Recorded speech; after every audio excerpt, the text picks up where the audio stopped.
wildlife expert Jean Du Plessis descends into one of Africa's great natural wonders. This is really like Eden. It's hard to imagine how it can really get bettered. The search is on for one of Africa's last great tuskers. I'm driving to an area of a huge amount of wildlife, and we're looking for the big bull elephant. He encounters a unique truce between two apex predators. The crater floor must be the ideal environment for hyenas. And then he journeys to a secret waterfall. It gets really busy around these falls, and it just gets more and more intense.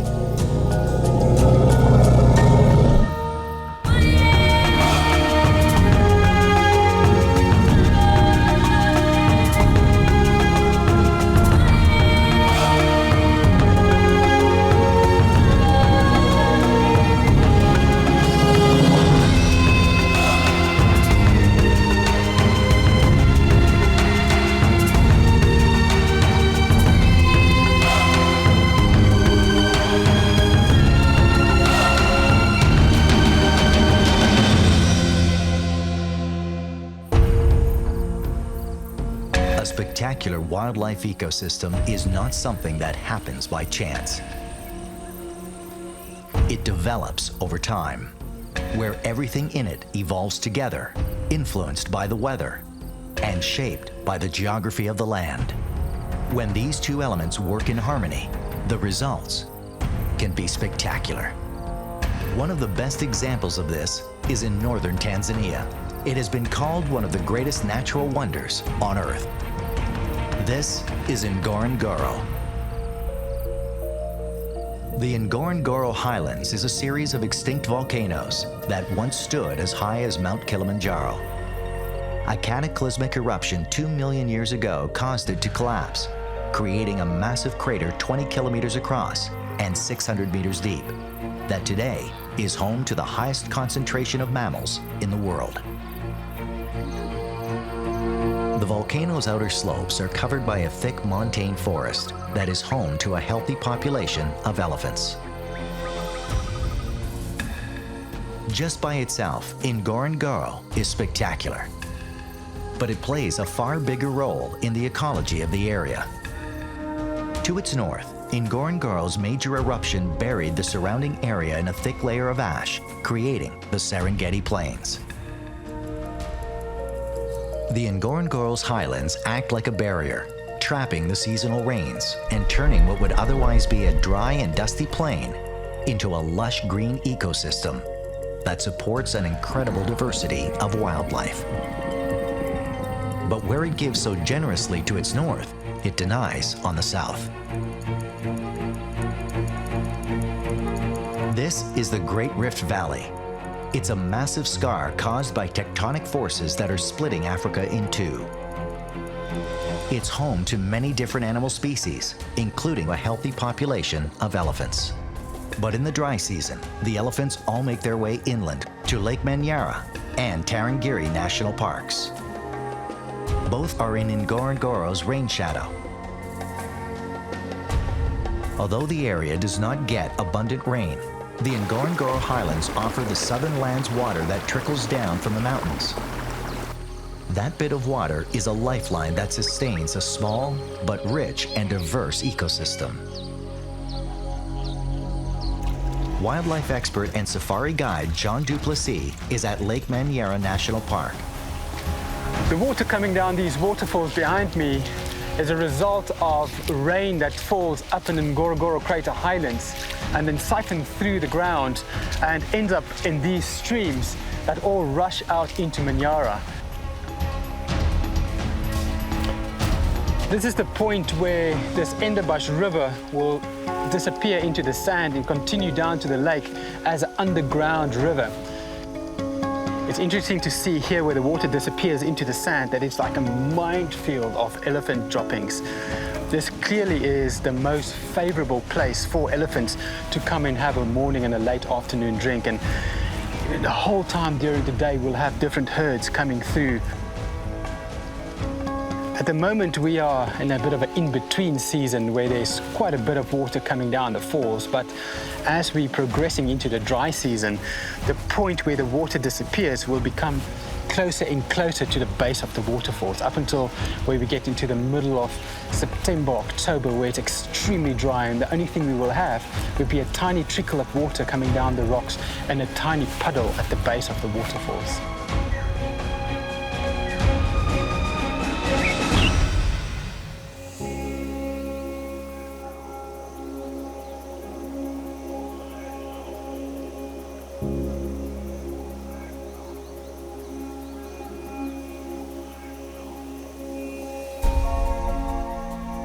It's now September and well into the dry season. The rains in the Ngorogoro highlands have stopped and the waterfalls have been reduced to a trickle.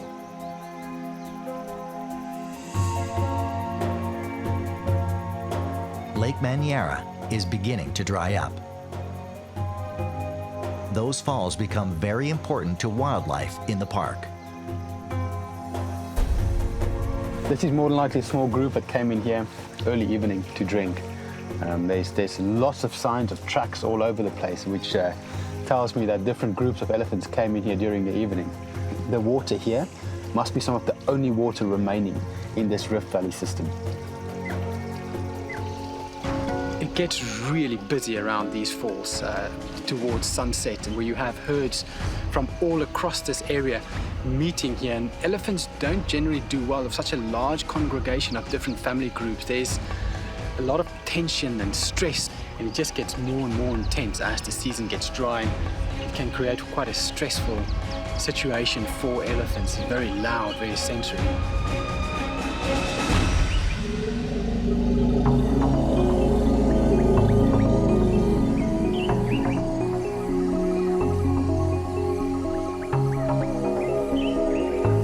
There are so many females drinking at the falls that it attracts the attention of a male elephant that has come into must. And that adds another dynamic to an already tense situation.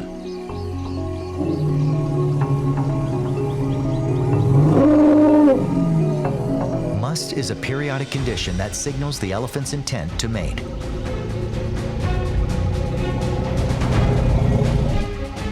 Elephant males only go into must every 10 or 12 years. When they do, their behavior becomes erratic, even dangerous. Their testosterone level can be as high as 60 times normal levels. Even the most placid male becomes territorial and aggressive.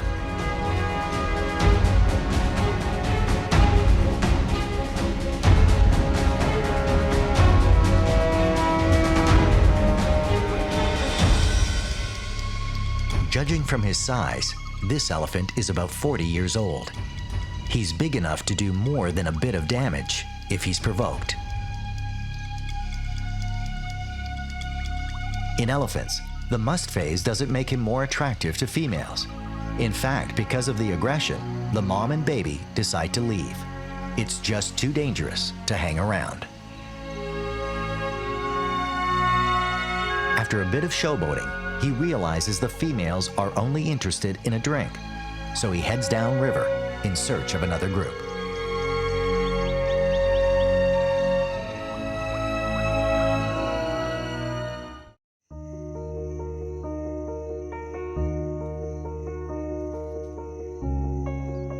It's now October in Tanzania's Rift Valley, and it's several months into the dry season. Wildlife expert and safari guide Jean Du Plessis has moved on to Tarangire National Park. Several months without rain has caused many of the park's rivers to dry up. This is life in the rain shadow of the Ngorogoro highlands. No rain will fall now for months, and the wildlife that lives in the area all pull in closer to the base of the highlands, where the few lakes and rivers are fed by water that trickles down from above. This river is the lifeline of Tarangire National Park, and especially now during the dry season, when the surrounding areas are extremely dry, it's like a magnet pulling in all sorts of animals, and especially herds of elephants, into the river. And what will generally happen would be in the early mornings, a family group like this would move into the river and have a drink, only to start to move out about now into the higher lying areas where there's more shade and cover, and then come back again late afternoon for another drink. Elephants have an extremely well-developed sense of smell.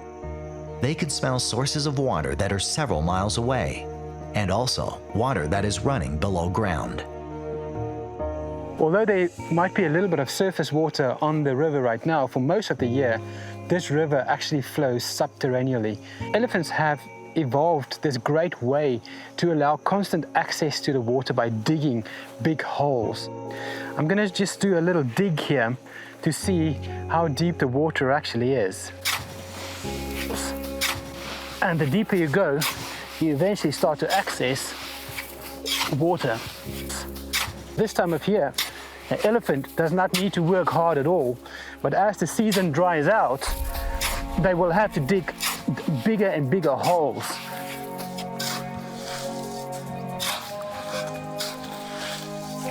And then as other animals come, like zebras, the sides will fall in and it will become larger and larger. So eventually to have quite a nice pond.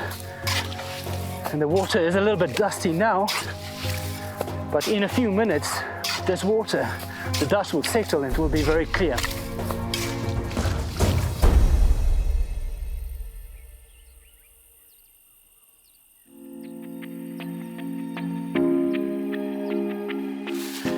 This is the baobab tree, which is such an iconic feature on these dry African landscapes. And it's a tree that creates a lot of debate between scientists. Obviously, looking so enormous, it must clearly be very old. Some scientists believe that it's not that old, where it can only about 800 years of age, a big tree like this, where some others believe it's over 3,000 years old. The challenge with baobabs are that they haven't got any growth rings.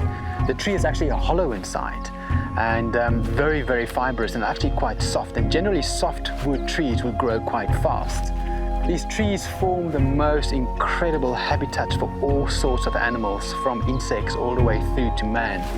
And it's commonly known that these hollow insides of baobabs have formed houses, hides, and even shops to some human communities. Out here in Tarangire National Park, where this is probably one of the most common features of the park, it's home to baboons, leopards, quite commonly occupied by an owl.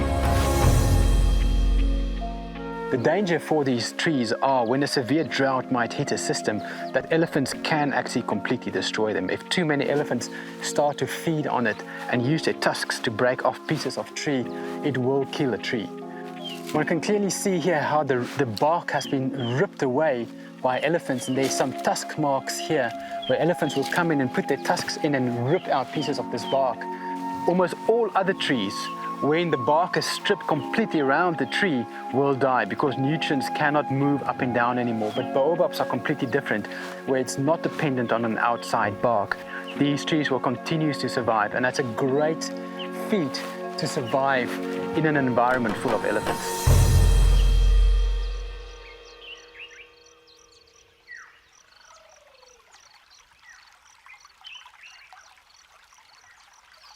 Tarangire's main river flows from the highlands, snaking its way through the park, ending in a series of swamps. I'm coming up onto Selali Swamps, which is one of the largest wetland systems in this greater Tarangire ecosystem, and the last refuge for family groups of elephants during these extreme dry seasons. And as I'm driving up on it, I can see various groups all scattered through the swamp, and as the system dries out, those numbers of elephants will just increase. Jean's trips to the swamp come to a full halt when he sees an irresistible baby elephant.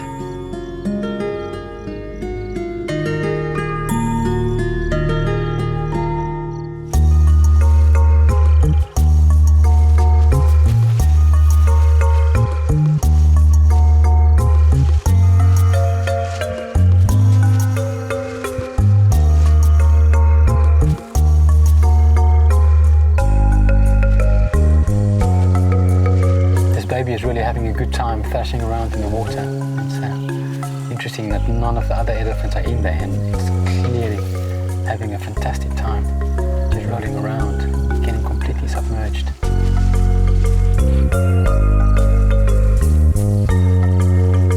It's a really young baby, younger than a year. And it's just having an absolute ball, you know.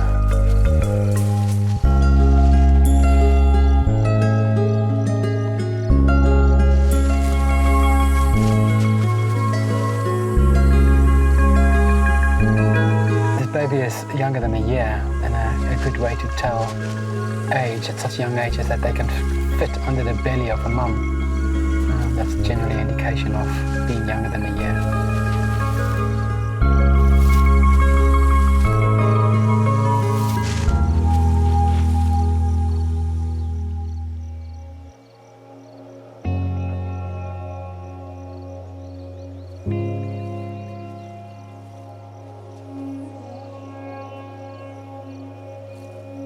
This is really amazing all around me, where there's herds of elephants everywhere, little family groups here. There's a group of 50 right around me, and then all the way through the swamp, there's tiny family groups just making the swamp full of elephants. And the younger ones are much more to the shoreline where it's not so deep, but all the way into the center of the swamp, one can see big males standing, and the only thing we can see of them are the ears flapping. And it's really the perfect place for an elephant to be right now. It's a lot to eat and a lot to drink, and it's very safe. One thing about Tanzania, it's just fantastic, is that you've got these endless corridors of especially animals like elephants that can move fairly undisturbed from areas as far as Ngorogoro crater, coming through those montane forests into Lake Manyara, and then can follow a corridor around Lake Manyara all the way into Tarangire. So in fact, the old bull could have really been born thousands of kilometers from here, and slowly through his lifetime made his way across and through these different corridors to end up in a place like this. Looking at this swamp with 50 elephants here, another group on the far side, and basically all the way running north, just filled with elephants, it's hard to imagine how elephants can be endangered. But the success of a species is really determined by the availability of an habitat during the dry season. Of course, there's a lot of areas for these elephants to go to when it's wet, but it's the protection of these areas that can give them, or can guarantee them, survival during the dry seasons. That is very important to look after, and it's these microcosms such as Salali swamps, the crater floor, Serengeti plains, where elephants have a safe haven to go to when conditions get too harsh outside of parks. And harsh can mean many things. You know, in this case it's dry, no water, but as human populations expand and it becomes harder for elephants to find that safe refuge, this will be where it is into the future.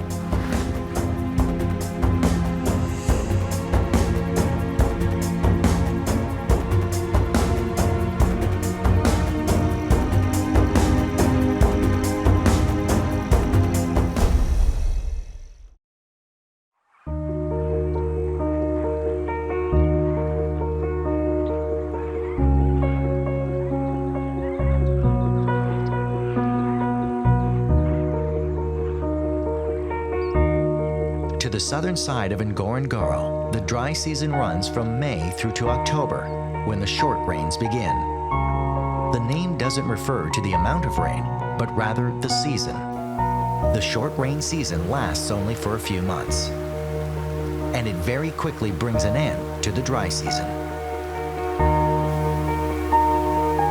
All of last night I could hear loud thunder on top of the escarpment, which clearly indicates massive amount of rain. And this river have a huge catchment area. This morning there was a tiny little trickle coming down the rocks, but now it is steadily increasing to becoming huge currents, and I expect this afternoon these rocks will be covered by water coming down off the highlands.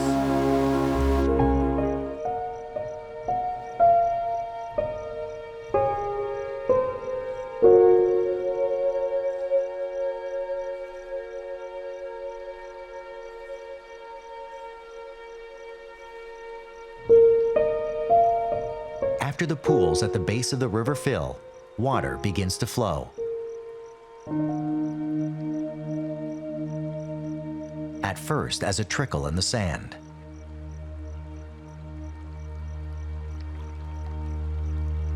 As the water from the highlands begins to collect in the tributaries, the river suddenly swells, and within an hour, huge torrents of water arrive at the falls.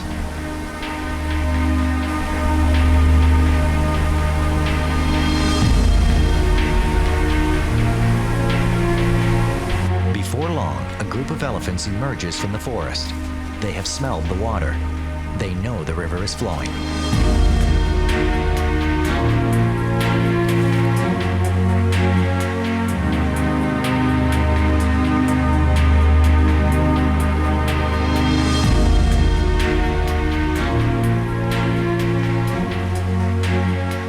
It's been a long, dry season for these elephants.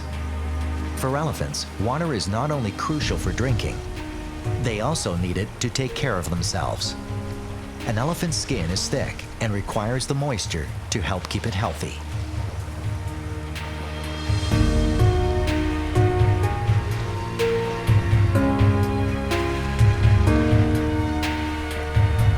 I'm sitting in our Manyara camp, and this large group of elephants came down to drink at the river. And literally minutes before they arrived, this river flooded. And a river that had no water in this morning suddenly was full bank to bank. And it was quite interesting seeing the obvious joy in them to be going into the water and enjoying a late afternoon drink.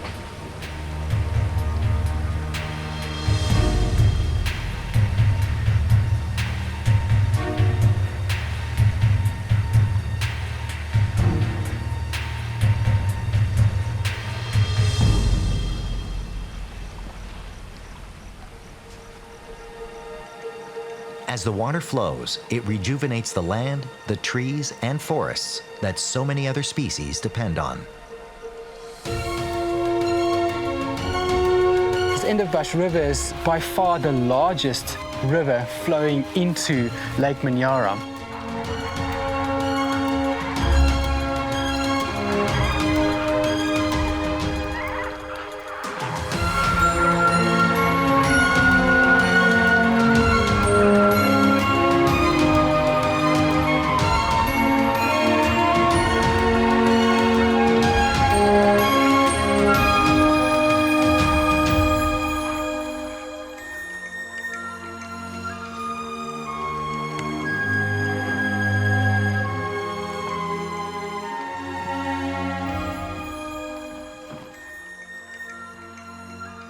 This is Lake Manyara, and this is where all the water from the highlands eventually end up in.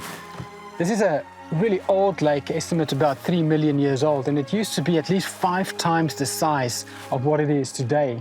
There's no outlet out of Manyara, making it very, very alkaline, very soda, the perfect environment for blue-green algae to live in, which becomes the food of these lesser flamingos. Every night, a female with an egg that's nesting in Lake Natron, that's about 100 kilometers north from here, will fly back there to feed her chicks. But in the morning, they will fly back here to come and feed. The species' prime source of food is blue-green algae that only grows in very alkaline lakes. Flamingos have filaments that hang from their beaks, and as they go along the water, the filaments filter out bacteria. The bacteria is what gives flamingos their distinct coloration. Right now, the flamingos are quite far off into the lake, so I'm going to try and take a canoe and get a bit closer to them. However, this lake is very shallow, and I might have to push the canoe quite a bit before it will float.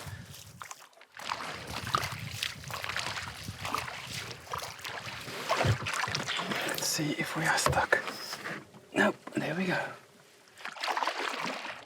I'm going to head a little bit up to our right.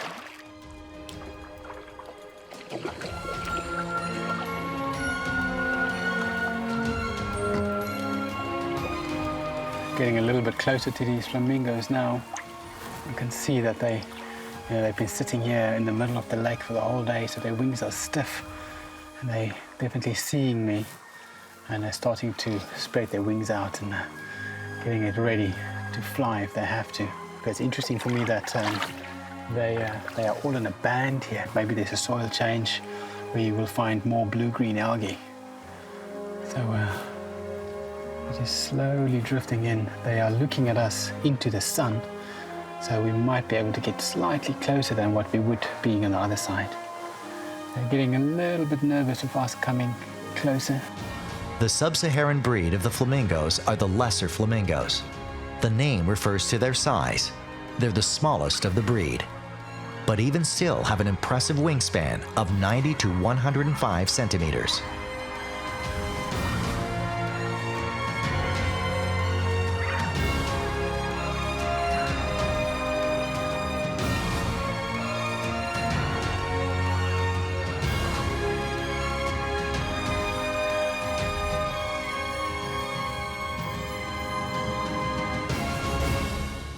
Back on the shores, Jean comes across another unique natural event that is brought on by the first rains. I'm on the shores of Lake Manyara and the sun is setting. And as the sun's going down, one can see this reflection of millions of strands of silk. And it's really interesting what it is. It's newly hatched spiders that's doing something called ballooning. So they would climb to the top of a kind of piece of grass and just start to release silk. And as the silk gets longer and longer, eventually the wind just lifts up this entire spider and blows it away. And this is how spiders get distributed all across the world. And a spider like this might end up in a thermal, taking it 50,000 feet into the sky and blowing it to the other side of the planet. It's absolutely everywhere, and it's astonishing that one never sees these spiders, but all around us are millions. There's one right here. And tiny spiders that's making their little bodies into like a ball and just kind of cruising through the sky.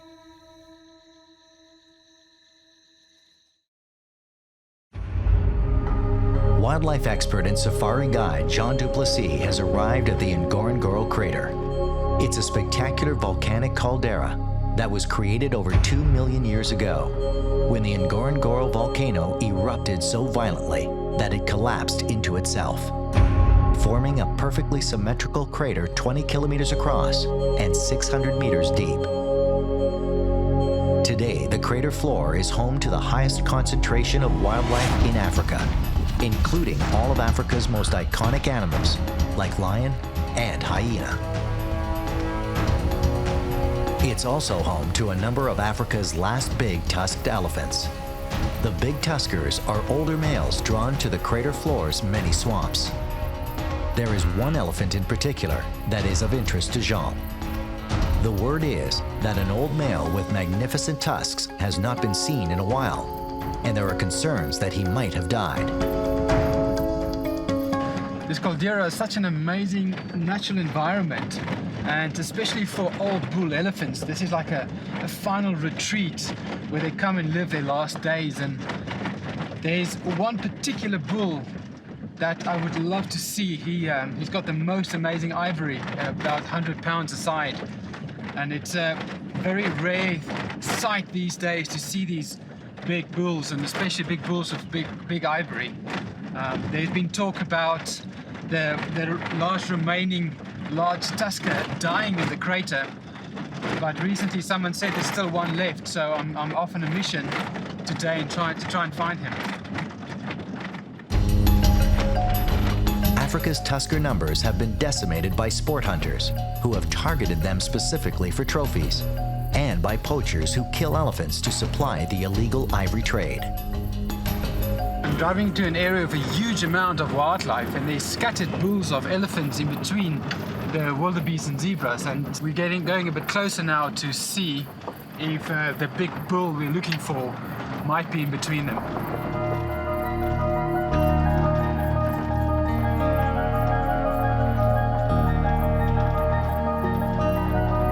I'm gonna have a look at this group of bulls ahead.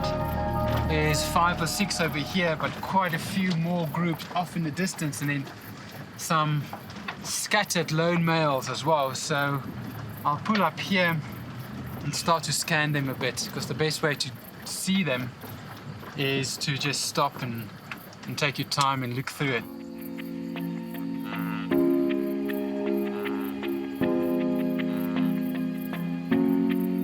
There's a lot of bulls down here with some seriously large ivory. but it's not the one we're looking for. That elephant we're after have ivory that's almost touching the ground, and he's struggling to walk. He needs to keep his head up. It's extremely rare to see elephants like that, and he likes to hang out in swamps.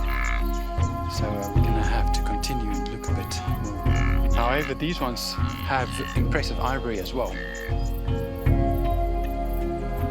The Ngorogoro crater gives us a glimpse into what parts of wild Africa must have looked like 100 years ago or more. It has largely remained cut off and secluded from human advancement that has decimated wildlife across much of the continent. Jean is heading to an area where small rivers feed several swamps. It's a place he knows he's guaranteed to find old bulls. I'm at one of the major water holes in the crater, and we found a great old bull elephant in it. And this is a great example of why elephants kind of make the crater almost like a retirement home. Elephants have 6 sets of molar teeth through their life, and they gradually use those up as they grow old. And when they are between 55 and 60, they've generally used up all of their teeth. So it's very hard for them to live out in the forests and feed on things like bark and twigs and stuff. So they need to come down to places with swamps and soft grass, and the crater floor is perfect for that, with quite a few of these little swamps. Yeah, this guy's having a good old time feeding on some of this water lettuce. It's sad though that this is where elephants start to decline. Feeding on greenery like this does not sustain these huge bodies, so elephants slowly decline from here. And that's where the term elephant graveyards come from, because generally elephants would die in swampy areas like this. And this morning we've already seen a huge amount of male elephants on the floor, and I think that number is increasing the whole time as there's males on the rim, of course, that's getting older. Ngorogoro has resisted attempts to change it. At the turn of the century, German settlers tried to colonize the area and cultivate the crater floor. They tried to clear the area of all its wildlife, but it was a losing battle, and they gave up and moved out. Ironically, it was because of sport hunting that the area ultimately won its conservation status. It became a protected area in the 1920s as part of the Serengeti Game Reserve. Now its healthy population of animals living their natural lives is bringing in tourists. Some feel that tourists coming through in vehicles is an environmental problem in the making. You know, and who said the crater is overrun and spoiled? Anything that is overrun with is animals. Here in this plain in front of me must be 30,000 animals of 15 different species. Quite an incredible sight. There's very few places in the world where one can witness something like this. Night is starting to fall. Aside from the park rangers, no one is allowed on the crater floor. So Jean will make his way back up to spend the night at La Mola Camp on the crater rim.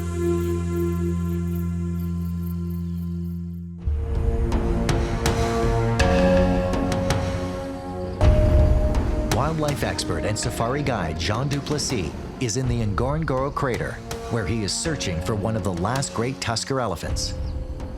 Tuskers are elephants with enormous ivory, and they have been in steady decline in Africa because of sport hunting and illegal poaching for ivory. He is searching for one particular male, a legendary old and rare elephant with tusks so huge it has difficulty lifting its head when walking. The elephant has not been seen in some time, and no one knows if it has moved away from the crater floor or if the great tusker has died. It's day 2 for Jean's search, and he is out early.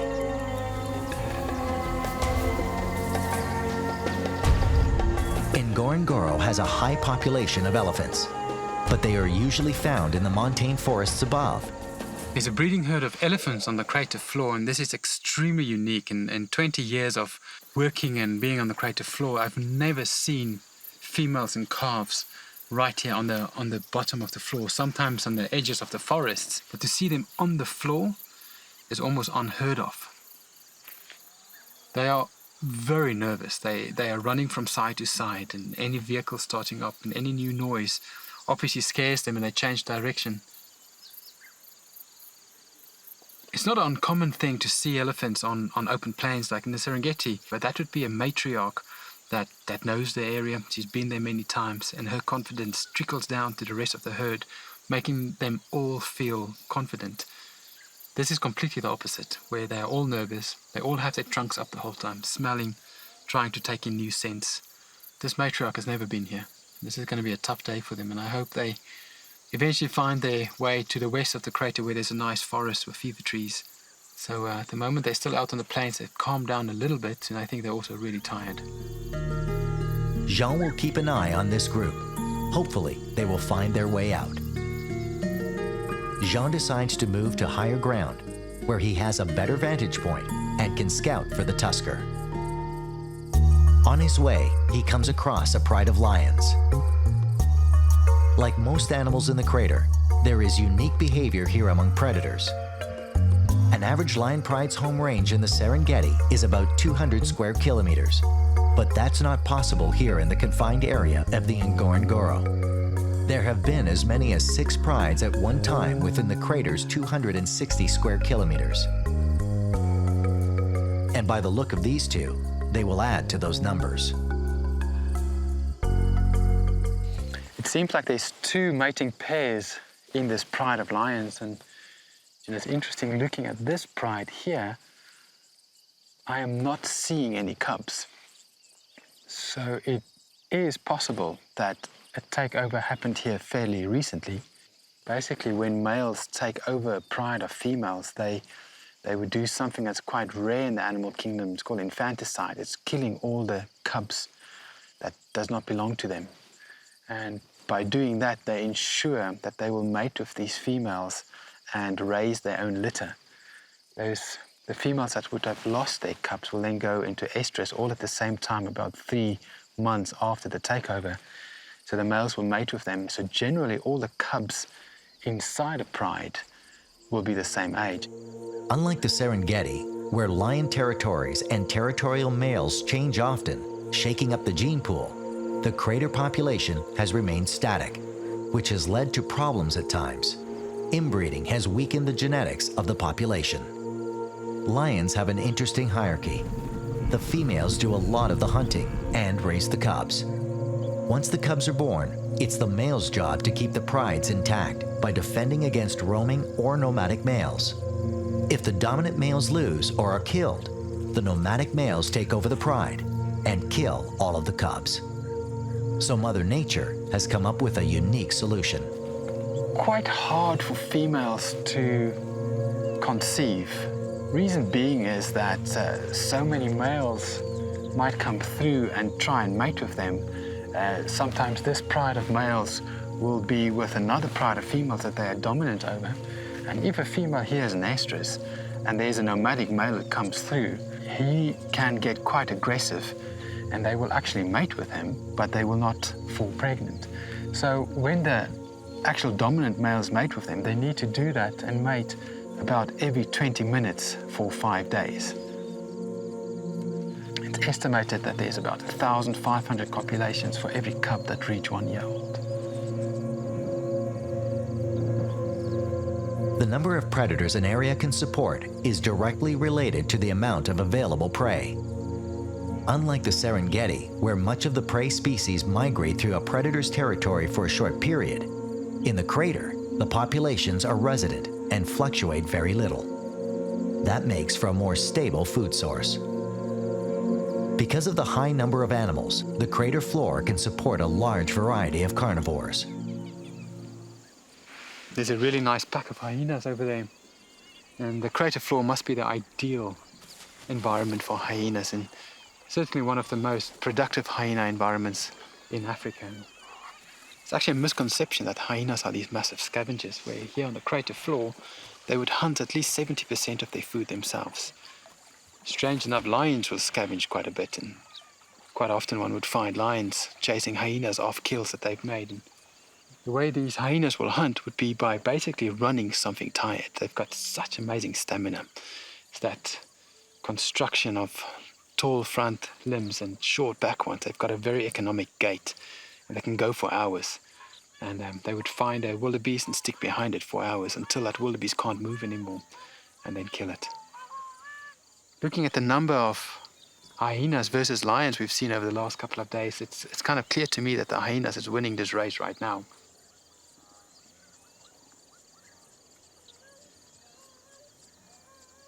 There's a really nice group of hyenas here with a lot of young pups. Pups of different sizes and ages, and there's 2 females. It's probably from the 2 of them. Within a hyena clan, there's a lot of jealousy and competition because of a hierarchy. The pups of the dominant female or the alpha female will always be under attack by lower ranking hyenas and their pups. Hyenas also have extremely rich milk, so that enables a mother to go off and hunt, feed, and potentially stay out there for a night or 2 before she will come back and feed her cubs, and the cubs will survive just on the milk that they drank before. This female off here to my right is a little bit bloody. She might have been in a fight, or they might have made a kill last night.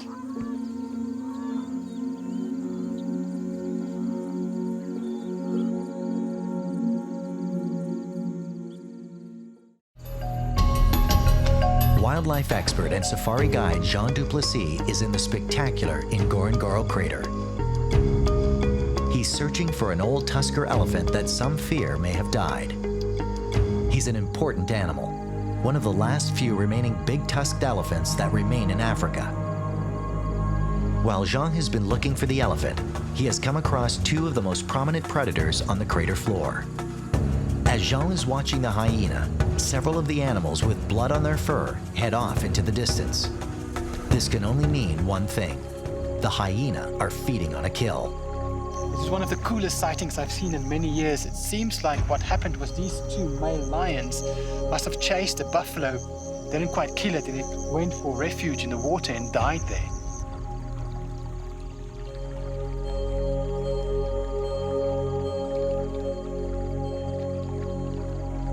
These hyenas must have seen what was going on, and now they are literally diving under the water, completely submerged, to take mouthfuls of meat. These 2 male lions are just lying on the edge, basically looking at their food, going for the hyenas. Lions and hyenas. Normally, the 2 species battle over food and often steals each other's kills. But Jean finds the 2 species showing some unusual tolerance for one another.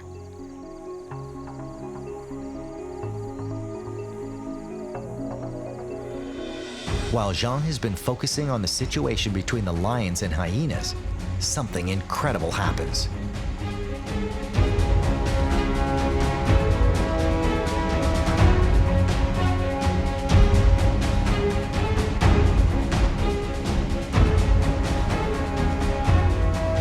Elephant we've been looking for the last couple of days just walked right through the scene.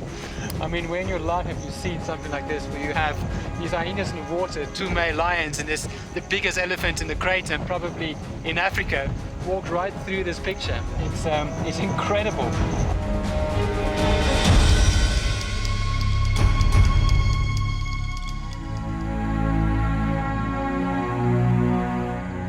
Got the most amazing tusks. This must be one of the largest elephants remaining in Africa, and especially the size of his tusks.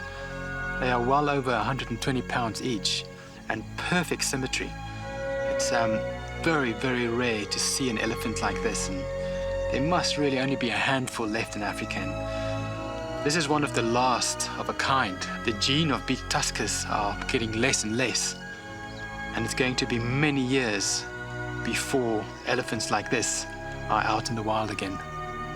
The crater is just such a perfect environment and place for these old males to survive and get old.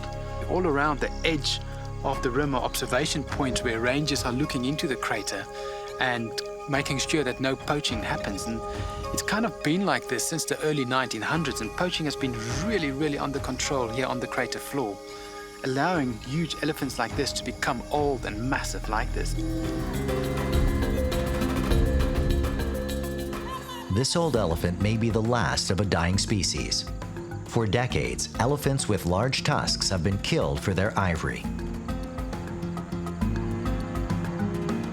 Scientists believe that with the big tusk gene being eradicated, elephants are now being born with smaller and smaller tusks. And it's possible that one day we may see elephants with no tusks at all.